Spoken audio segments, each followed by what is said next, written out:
Hi, everybody, and welcome to the Billion Dollar Banker podcast. I'm your host, Nicole Perrone, and thank you for coming back and joining us again. As you know, this is a show built for high achievers by high achievers. And today, I couldn't think of anyone better to bring on that is just achieving so much greatness in the real estate world. So if you're a realtor and you're tuning in, this is going to be an episode for you. I'm sure you could take this path further and go check out Ricky, but I want to take a moment to introduce him to you guys. I think he's the perfect blend between practitioner and coach, someone who absolutely dominated in the real estate industry as a top producing realtor for many years down in the Alabama coast, and now has an incredible coaching company and partners in a couple different organizations that are really helping the real estate industry grow. An incredible content creator. And I'm so excited to have you with us today. Ricky, welcome to the show. How are you? It's good to be here. Awesome to have you. I absolutely, I said it briefly, but I love your energy. I love your enthusiasm. When I listen to one of your videos, I'm like, all right, I got to hang up the phone and start doing something. It's where does the energy come from? I think it's just a passion for what I do. Honestly, a lot of people make content and they're like, it's really general content. And I'm like, and it doesn't really hit, and I'm like, you got to find something that you're really, really, really passionate about. And when you do, that natural energy will just come out. This comes through. And so I grew up roofing houses and with my dad, and then I got into real estate as an agent. I went through the crash and everything, and I'm just a hard worker. I came from hard working on a roof. I did several other different jobs, and I was like the number one worker at any job I ever had. And then I got into real estate, and all that hard work translated into real estate. Lost everything, came back, I was sleeping in my car for a minute. I worked on the oil rig. I did a lot of different things when I kind of transitioned out of real estate and transitioned back into real estate. I was actually forced back into real estate. I got laid off from the oil rig when I was working there in Mississippi every other week. And everything I learned through the crash kind of forced me into making the business more about people. Mm, And that transformation that happened, experiencing that very first transformation in business and then so many since then, it kinda makes me super passionate to help other people find that transformation. Because when you find that right transformation that just clicks and just makes everything work, and you can kinda see the top of the mountain even though you're not there because of what you're doing now, based on new principles you learned, through experience sometimes, through other people and experience sometimes. I just kind of became addicted to that process, and, that's why I have a lot of energy yeah. because I'm highly enthusiastic about helping people find that transformational moment, so that they can, exploit that in their business and really go to the moon. Absolutely. I love that. I just did an episode the other day. Just sometimes I'll record like a solo episode, and I talked about how it's really all about the pursuit. It's not necessarily about the end goal. It's the pursuit that really makes a lot of us happy. It's that growth. And I think when you're a coach, obviously you get to see that pursuit in other people all the time. And it's a constant reminder of what you achieved and how you got through a lot of the trial and error. And I was just absolutely impressed when I noticed, and for the realtors listening today, you were doing 100 units a year as a solo agent. Tell us about how did you get to that level, Ricky? What kind of consistency, routines, what did it take to get you there? Yeah, one of my mentors, Myron Golden, he says that disruption always follows intention, and meaning that you see something, and then you're like, oh, there's this number one agent. I want to be that agent that's just number one and making millions, and so you have this intention to do something. Then you go and you learn some things, and you get your license and stuff, and you have intentions to be great and do things, and then immediately disruption follows every single time. And I mean, that's really kind of like the secret formula to this whole thing is that you're gonna have these intentions to do something. You're gonna be riding this natural high. And then you apply the thing and you think it's just gonna get you to the moon. And then boom, you get about a half a percent there and you fall on your face. That's kind of what my entire career has been, is just falling on my face every single day. And so I was telling somebody the other day, I was looking back and, they were like, what is the, like, biggest failure, or what was the key moments of your career? And I was like, when I think back through it, it was just like one big, huge failure. It's crazy to, Wow. like, think about, but it was a matter of going through that moment of transformation of losing everything and realizing that the reason I failed first time around is because I was focused on just closing deals and just making money. And I mean, I was in my early 20s and it was fun. And, I had a gold Hummer and a Cadillac CTS-V and two Nice. houses and debt out of my eyeballs. So Mm-hmm. didn't really understand. And then when I lost everything, that kind of forced me to understand that it was about people. And I interviewed Ryan Serhant the other day, and I said, "What's the one guiding principle you would leave the next generation of real estate agents?" And he said, "If you take care of the people will take care of you." And it's so true. So the second time around, when I jumped back in head first and I made it all about the people. And, through that process, I didn't realize what I was doing, but I was building a personal brand, like in today's world, we would call what I did back then building a personal brand. I don't even know if I'm sure that term existed back then, but I had no idea that's what I was doing. But Mm-hmm. I was just making such a great impression on every single person I came across. And they literally, it's like they turned into part of my extended family. And Wow. I turned it I was part of their family, they were part of my family, and that's how I treated all my clients, and I Mm. built this brand around that, and honestly, I scaled it through a weekly email, and so, when you fast forward to me actually closing 100 deals a year, there was 2 things that really happened. One was and again, I didn't know I was doing this at the time, and this really applies for agents right now in the current market. Back when the market was crashed, I didn't realize how much of an opportunity that is to expand market share, and so that it sets you up for when the market rebounds, your business explodes.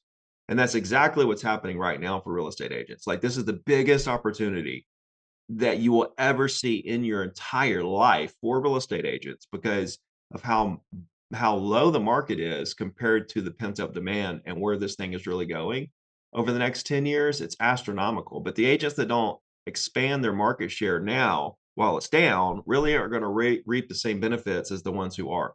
And so that was something that played big in me getting to 100 deals so quickly is because it was a combination of my sheer hard work but also the market rebounding. When you combine those 2 things, your business explodes and you become one of these top 1% producers. Mm-hmm. And it's the exact opportunity that agents have right this very second if they would go all in and realize what's right in front of their noses.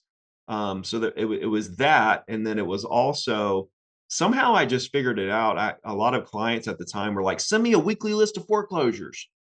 And I was like, "Oh, okay." So I had like a list of 20 people. I was sending this weekly list of foreclosures because there's so many foreclosures at the time. And after a couple weeks, I was like, I'm sure my entire database would want this. I probably had 200 people in my database at that time. I'm like, I'm just going to send this out to everybody. So I started sending these weekly foreclosure lists out every week on every Wednesday. And when the foreclosures went away, it just kind of turned into and morphed into this weekly email, like report, like Ricky's opinions on things kind of deal. And that's how I built my personal brand was that original, consistent content through the weekly email, which is email is social media. Mm-hmm. You go on Facebook or Instagram, you do this. You check your email, you're doing this. You're scrolling, Mm-hmm. right? You tap on the interesting post, right? The Yeah. interesting emails in your inbox. It's the exact same thing. And so I didn't realize it, but I was actually creating content, in this weekly email, and I became really great. That weekly email is what got me to 100 deals. It was like It's incredible. it got it to where the 100 deals were on autopilot is what it was, because after Mm. 3 years of doing 100 deals, I did them for another 5 years with no prospecting, no lead gen, no checking on clients, no nothing. It was just automatic business coming in from the weekly email. And then when I decided to step into the arena of coaching and trying to build a national brand, I said, well, I have to actually do social media, real social media to do that. And so I just took the skills that I developed of doing this weekly email for 10 years and I applied that to social media. And then that brand started to take off, on the coaching side of things. So Mm-hmm. it's been a really interesting ride. And you're right. I loved how in the beginning you said the perfect blend between practitioner and what did you say? Perfect And blend. coach, right? Someone that's had done Yeah. it, doing it. Yeah. So Mm-hmm. like I'm in the trenches every day and now still, and what I mean by that is I'm still creating, I'm still writing the quotes, I'm still making the videos, I'm still scripting the videos, I'm still posting the videos, I'm still creating the stories. I'm still responding to DMs. I am still doing all of that, even though I have a team. I still do all of that because I have to understand what's winning and what's losing. I got to without optimizing your socials, you're not going to win. You're Mm. just not going to win in Mhm. today's world. They have to Mhm. be optimized, which means and it's a moving target. And so if you're not in the game in the trenches of what's happening in social, and you haven't hacked a couple things to try to grow, then you're just gonna get you really just not gonna live you're not gonna achieve the things that you wanna achieve. Like, I did a I did the level 2, at acquisition.com workshop, Nice. and yeah, and it's like, "Okay, here's my business." And they're like, "Oh, okay. Well, we looked at your business every which way that we could look at it." And what we realized was that what we try to do is find one problem in your business that will solve all the rest of your problems. Mhm. And they're like, "We found your problem, and that is your YouTube kind of plateaued." Mhm. And I was like, "Huh." They're like, "Yeah, do not run social ads. Spend every little drop of energy getting your YouTube organic back to where it was when it was growing. If you do that, everything else will blow up." Mhm. That's And incredible. yeah, and I don't know if like a lot of people, the people that follow me on Instagram, my Instagram is completely blown to smithereens over the last, say, month. Really, October was just like, whoa. Insane. And now I'm doing really big interviews. I did 12 interviews last week in New York. You saw some of the Mhm. aftermath, some of the pictures of that. Just YouTube content for months and months and months. Yeah. So to answer your question, it's from like hard work, recognizing where the market was at the time and where it was going to go, Mhm. taking advantage of that by expanding my personal brand through a weekly email, making incredible first impressions with each and every client that I run across.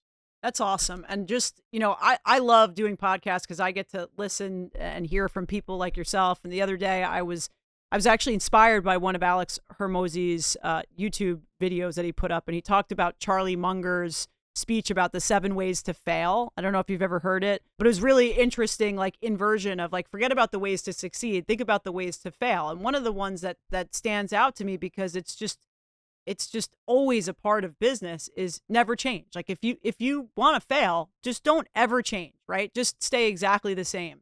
And I assume today, if you were still emailing, that wouldn't, and only emailing, that wouldn't be the best way to expand your market. So I'm always just so impressed by people that pivot. And I think I'm also very passionate about helping people do that in their own lives because I know how hard change is. And sometimes you need that extra push. And it's in the boring things a lot of times, right, Ricky? It's like it's not always fun to sit in your office and start recording videos or to have to travel all over. And it's these small, consistent efforts that have really paid off for your brand and your expansion. I got to ask you though, before we get into like the nuts and bolts of this, that initial sound that you make in the beginning of your videos is like what grabs everyone. Where did that come from? Did that just come? I can't even repeat. I can't do it because you do it so well. So it was something that kind of happened organically, and it came from me. Like, it happened really kind of just spontaneously because I was fixing to make the video, and I kind of read the headline of the article because I always do that on the green screen article videos, and I read the headline, and it made me say ooh. Like, I was like ooh. And then so I did it for that video, and the video, like, exploded, and I've had literally millions, tens of millions of views with just that format of video since then, and what it is it's actually a little strategic. And for, I guess, people that don't know what I'm talking about, I take an article and I use so I take an article, I screenshot it, and I put it on Instagram and give my opinions on the article. And this is kind of how I give like breaking news, spread breaking news type stuff and what my opinions are on the news. And it's more strategic than anything because you think I'm just trying to do something funny, but it's actually much more strategic because while I was making those videos before and I realized when I watched the videos back, I was just talking. Like, I would just start the video out talking, right? And I was thinking about it from the viewer's perspective, how my brain is trying to digest the article headlines and hear what I'm saying about it all at the same time. I Yep. was like, that's not a great experience. So I thought if I could create a sound or something funny that where I'm not giving them my opinions yet, where it gives them a chance to digest what the article is that I'm fixing to give my opinion on before I actually start giving my opinion on it so that they can digest what I'm going to say and then what I think about it Mm. and make whatever that is a little entertaining and funny, then this could be a really big thing. And so that was kind of like what was behind. A lot of people think it's just something to do that's funny, but it's actually pretty strategic to help people digest the information better. Yeah, it's an interesting way to hook someone right in the beginning. But to your point before, you talked about email and social media being very similar in the sense where you want people to stop. You want to get someone's attention. Yeah. Obviously today you have an amazing coaching company. I want you to tell us about that, and I would love to hear. I'm sure agents would love to hear some of your top tips on YouTube and Instagram and some of the platforms and the differentiators, how you change your approach and your style and your content for those Yeah. platforms. Yeah, no, as far as the platforms go, especially if you're just starting out, you really need to focus on one. These platforms are so complex, let's just say, when it comes to like what's working, what's not working, algorithmic changes that are happening all the time. It really is like this living, breathing organism that, and like focus just on Facebook, and really learn how to grow there, learn how to, drive traffic to certain places. I mean, that's what we all are. We're all traffic drivers, right? At the end of the day, your objective should be to build such a massive audience that you can drive traffic to basically anywhere you want to drive the traffic to. I mean, there's some people that I talk to that want to become coaches and want to do what I'm doing and everything. And the name of the game is we're driving traffic either to your coaching company, to affiliates, to sponsored companies, to events. Like you're a traffic driver. And so you've got to build these different layers and these different avenues of traffic. So like you have email, you have text, you have Instagram stories, you have Instagram feed, you have Facebook, you have 10 different things on Facebook, groups, pages, this, that, the other. You got YouTube. Like there's so many different, avenues that you should build, but you got to start with one and really understand how to grow there before you start trying to do another platform. Because if you try to do several at once, you'll get distracted and you really won't put the effort into the one that's needed to actually grow. So you need to pick one out. I'm really like Instagram, Facebook, YouTube are kind of those are my babies. Like I post sometimes on some of these other platforms like TikTok and LinkedIn and stuff, but and I'll give you a hack I'm really like I've been in love with here lately, and that is I post like 5 to 10 times a day on Threads. Mm. And I'm telling you that platform is a rhythmic dream Mm. because they've got it down so good because they are Instagram, and so they know the game, and they're growing so fast. I think the guy said they have like 150 million like daily users right Wow. now, and it's a great place to go and test ideas, right? To see what resonates with your people, and then once you find a subject or a quote or a topic that really hits there, right? Then that could be something that you talk about more mainstream. Right. You know, Interesting. and so that's a little hack that I've really enjoyed here over the last 60 days or so that has just continued to produce fruit time and time and time again. But like to get into each platform and like what could work here and there, oh my gosh, we could, We could you go on know, for days, jo- right? we could do a whole like, 30-day, training course on it. Well, now Um, we need Ricky's online course. That's what we need next on how to Yeah, do yeah. it. Like, YouTube, you got to have a really good 1-2 punch with the title and the thumbnail. A Yeah. lot of people want to put the title in the thumbnail. It's like, Yep. no, no, no. It needs to be a 1-2 punch kind Mm. of deal. Interesting. Yeah, just the fact that you can simplify it in the sense where because a lot of people are so overwhelmed by this, right? Even people that are doing it today actively, so much is changing. So the fact that you're just like, hey, don't boil the ocean. Pick a platform, master that platform, focus on it, and then once you've gotten that thing going, go build the next thing. And I think right now we're all feeling like we got to be everywhere. Yeah, no, absolutely.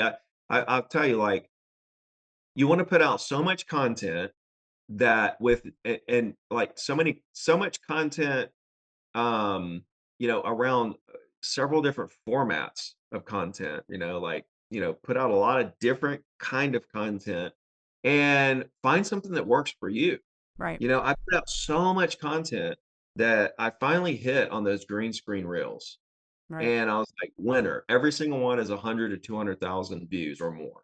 That's I incredible. know that I'm gonna hit six-figure views every time I do one of those. So that's a winner. Now I've got these quote pictures you'll see where they're getting anywhere from 2 to 10,000 likes. They're getting Wow. like 200,000 impressions on a quote picture. It's original, I put a lot of thought into it. Now I have 2 formats that are absolutely crushing multi six figures every single time I post something. And I still post my podcast clips of me, saying something really profound that real estate agents should do. Those don't get a lot of those don't get a lot of engagement. Every once in a while one of them will hit, but it's not like a guarantee like the other 2 formats. But it took time. Like 3 years ago, I realized the green screen format. Here recently, I realized the quote format, literally here recently. Hmm. Now I have 2 things kind of working virally. I'm still doing the podcast. I mean, now I'm fixing to add in these really big name interviews and see how those clips do. You have to play around. Like everything is a test on social media, and you have to put stuff out there until something hits and then optimize for whatever that was. Right. That's incredible. And such great advice. Now, I know obviously market expansion, marketing in general, that's one big part of I'm sure what you coach agents on and what you're leading by example with as a practitioner today. But talk to us about what agents can also expect in your coaching program and how these agents are you're teaching them to get incredible results in their business. Yeah, so my goal of the coaching program was to help agents hit their first $100,000 month. So agents come to us who are making 50,000 a year, 100,000 a year, 200, 300, 400, 500,000 a year. And I get in, I deep dive their business. I tell them exactly what they should remove, what they should do more of, what they should add. We put together a 90-day plan, and we had 8 agents have their first $100,000 month this year. And Wow. next year we have a goal. We had 30-ish agents have their first 25 or $50,000 month. So those agents are on their way to their first $100,000 month. And next year, our goal is 100 agents to hit their first $100,000 month. So, and we had one agent have their first $200,000 month. So, um, that's the overall goal for us for agents is to get them in there and help them. And we do it where it's not a it's a one size fits all, meaning it doesn't matter what your lead gen is when you come to us. We don't say, well, you got a cold call, or you got to do social media, or you got to door knock. We're not one of those coaching companies. And by the way, I'm the only coach of the company. I coach everyone personally. There's one-on-one, there's group sessions, there's, a whole thing. There's even in person. We do 2 workshops a year that it's included. You get to come down to the beach and hang out for a day. But I catered around what's work. It's same thing as social media. It's like, what is working for you? And Hmm. if we don't know, then we need to do the same thing as social media, test a lot of things out, figure out what is working. Because here's the thing, you could take the craziest, weirdest lead gen activity you can think of. And I know someone who is making $1 million a year off of whatever you tell me. Right. So every single lead gen activity works, every single follow-up process works, every single, conversion and nurture, they all work. Hmm. It's a matter of figuring out what works for you and then focusing everything on that and really simplifying your business. Agents are doing too many things, and so they can't focus on one thing long enough to succeed at a high level because they're worried about what they're going to lose if they don't do everything. Like, well, I'm going to lose the leads I would have got with the Zillow, but even though expireds are working really well, but, then I got Zillow, so Zillow lead calls in, they gotta go show property and stuff, and they can't make their calls, and, like, you're just kinda Hmm. chasing your tail around because you're worried about sacrificing, these leads over here. The re that Warren Buffett said, "The difference in really successful people and unsuccessful people is that the really successful people say no to almost everything." You've got to create that floor that you will not go below, and it has to really be the floor. You can't say, "Well, I'm not going to say do Zillow leads," right? But then like a Zillow lead comes in, you're like, well, I'll do it this one time. Like you really got to make it the floor. And you really got to say, I'm not doing anything below the floor. Right. I love those two things. That number one, what's really standing out to me is that you're still personally coaching your clients, Yep. which is huge. It's a tremendous, I think, advantage that, I mean, there's obviously almost only so much time, but a lot of times you meet someone through a coaching program and you see this guy Ricky, and that's what made you fall in love with the idea Yeah. is Ricky, and then you get, Yep. Susan or something, which obviously has to happen through time. I think the other thing though that's really big is the fact that it's not a one size fits all approach. It's really about teaching people how to do what Yep. they're actually going to do, right? Because you could teach them 100 things. If they're not going to do it, it's kind of irrelevant. Like you said the other day on one of your posts, it might have been a week or so ago. You're like, if you don't like cold calling, if you hate it so much, don't do it, right? Yeah. Don't do it. Hire someone to do it though. Teach someone Yeah. else how to do it. So I Right. love that you're also teaching how to scale and grow and decide what things, if you really want to keep it going, scale and build the next person that's going to help you out. Yeah, like I get agents unstuck. They're stuck at 300,000. They can't get they're bumping their head against the ceiling. They can't, and they don't know why. And it's normally one of two reasons. They quit acquiring clients, or they're not taking care of their clients they have, or they're bogged down with admin or something like that. But if you notice under that post that you just mentioned, what I actually said, what the copy that I wrote was something to the effect of I'll tell you this much, like somebody better be calling somebody, Right. right? Which means you're not going to do business unless people somebody is having conversations with someone, Mm-hmm. right? And that's the whole key to it. Like the purpose of lead gen is to create a conversation with the right people, Right. right? And agents have it confused. They're doing lead gen, which is like sending out postcards or like doing open houses or making videos or whatever. But at the end of the day, it's like, okay, how many conversations did that produce with the exact people you want to do business with? That's how you gauge if a lead gen is actually working or not. Right. Is it leading to new conversations? Are you having those discussions, those appointments? I know you spoke about the guy that you hired and how, 12 appointments, 4 deals, right? The kid got a Cadillac for making all these calls because you were making so much money, Yep. taught him how to make the calls, and, and you weren't even paying him hourly, which I think is amazing. I think a No, lot of people are like, hey, I don't want to scale. I'm not sure what I need or what they can do. It's like, yes, you do, and if you don't know, I have an agent in my coaching program. I wish I had time to find the text and everything that he sent me the other day, but he was like, it was crazy. He was like, "My ISA, like, I did what you said. I found somebody to make calls for me. Like, I just got off the phone with an investor. He's gonna list all of his properties with me. I just got a $475,000 listing from the person, making calls for me. I'm putting on 3 listings next week from calls that this person made for me, and the kicker was, he said, I haven't even paid her a dime yet." wow. Because the way he has it set up is he pays her once the deal closes. Yep. You can do this a million different ways, like Mm-hmm. pay him per trip, pay him per appointment, pay him per email in the database. That's another thing. If somebody's not interested, great. Do you think you'll ever move? Get them talking about their future. Keep them talking about their future. Next thing you know, they got their email. They're in your database. Now they're getting your weekly email. They're seeing your social media. They're starting to get your stuff, Mm-hmm. and now you're building your brand with them. So this person's helping you build your brand. They're sending you referrals. They're sending you appointments. Mm-hmm. But he hasn't even paid him. He hasn't even paid him a dime yet, and he's generated all this business. Right. I mean, you get someone incentivized to, and I'm sure it's going to work out much better getting incentivized by the commissions versus getting an hourly rate, and it keeps them, it works for some people, right? Just depends on the ISA. You know where it came Yes. from? Mm, I read this twice. buy back your time. Who's that? Yeah, Dan Martell? yeah. I read it twice, and I was like, Wow. oh my gosh. Like he says, you don't hire people to build your business. You hire people to buy your time back, which means as we build our businesses, we start out our businesses doing something we love, helping people, showing houses, selling houses, going to listing appointments. But after a while, as we grow, we end up doing a lot of the business that we hate to do, all the Yes. admin and all the dealing with this and dealing with that. And what happens is we build a business that makes us miserable. Yeah. And the whole premise of the book is take the parts of the business that you love that got you in the business in the first place, extract those, hire everything else out, and then double down on what you love. Now your business grows, and your business is something. Now you have this newfound love Right. that you originally had. Now you have that love back, but not only that, your business grew then you get to the next point, do it all over again. Yeah. You grow some more, it happens again, and you hire people out for the things you don't like. And so in essence, the bigger your business is, the more freedom you have, Yes.